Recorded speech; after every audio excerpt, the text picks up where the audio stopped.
Benda tu tengah jenguk balik. Dia kata,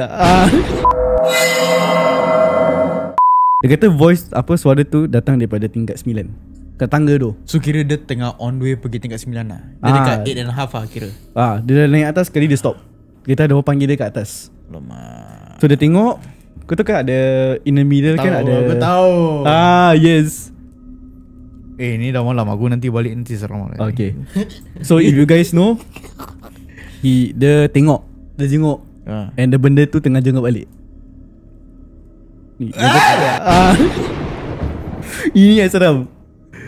So dia U-turn balik pergi bawah. Kenapa dia U-turn balik di bawah? Pasal benda tu kat atas. Okay, selalunya HDB kan tingkat 6 boleh stretch apa. So dia boleh turun pergi tingkat 6 Dia dah tak boleh fikir aku rasa. Dia dah panik. Aku rasa dia dah panik. Dia pergi bawah, dia kata dia pergi bawah. Dia cari kedai mana yang 24 hours jauh dari dia lari dia. Kira dia lepak dulu lah. Dia lepak dulu, dia tenangkan diri dia sendiri lah, dia kata. So dia balik dalam pukul 12.30, 12.45 tu. Walau. So benda tu actually ikut